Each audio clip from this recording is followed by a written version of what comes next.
Sobrang negative na talaga ng Joanna's legacy. Hindi ko na alam kung paano ko siya may babangon. Pero syempre, ayoko magpatalo kay Ina. Of course.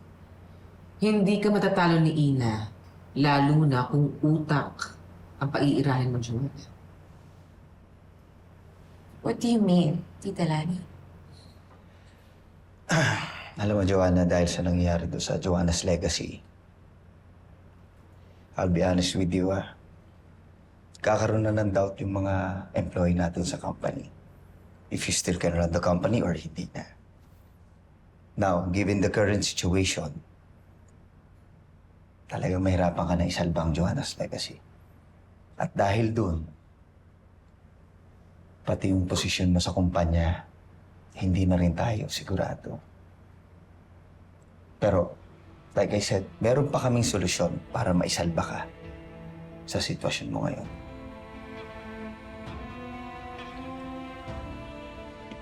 Why don't you consider na ibenta na lang yung shares ni Yuan at yung shares mo?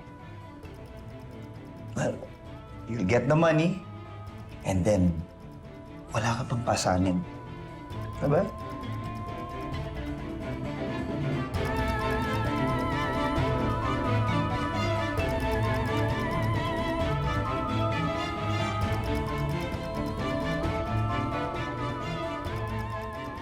Are you saying na incompetent ako as CEO? So I need to sell my shares? I have a vision sa company and even sa Joanna's legacy. Sadyang lalugi lang talaga yun. Pero kaya ko ibangon yun. I know.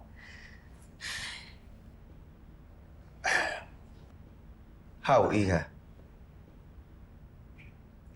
I can rebrand or expand or whatever. Basta kakalabanin ko si Ina. I can get additional funds sa company. That easy. Right? Oo.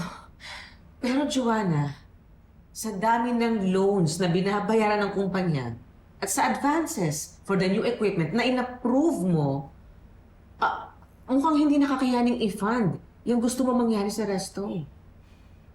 Alam mo, Joanna, it would be best talaga na i-let go mo na yung Joanna's legacy. Kasi una-una, hindi na rin practical. Mahirap pang i-sustain.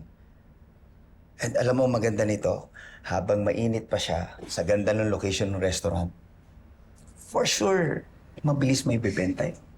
Maraming buyers na magkakaroon ng interest. So you're saying mag-quit na lang ako? Iha, don't make it sound so negative. Let's put it this way. Isang bagay na na-stress ka. And it shows. Hindi mo maitatago sa amin yan. So bakit mo kailangan pagtuunan ng pansin yun? Ang gusto lang namin para sa'yo, kailangan malaman mo kung ano yung gusto mo talagang gawin na makakabuti para sa'yo. Well, this is what I want to do. And this is what we need to do. Why does it seem na parang ina-underestimate niyo ako? No, Joanna. Concerned lang kami sa'yo at sa kumpanya. That's why we're suggesting na ibenta mo na ang shares mo at ang resto. Well, it's a big no, Tita Lani. Kaya kong maging CEO at makakabawi yung Joanna's legacy.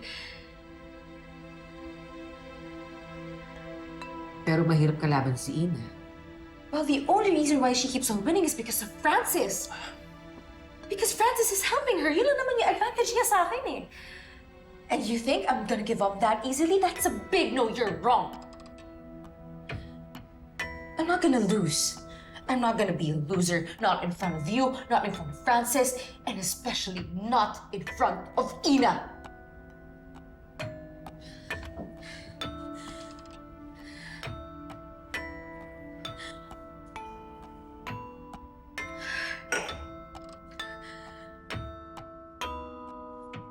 Mga Global Pinoy sa US, you can watch your favorite shows such as Shining Inheritance and other Kapuso programs of GMA Pinoy TV, GMA Live TV, and GMA News TV on YouTube TV for only $14.99 per month. You can watch live streams and access past episodes whenever and wherever you want. Subscribe now!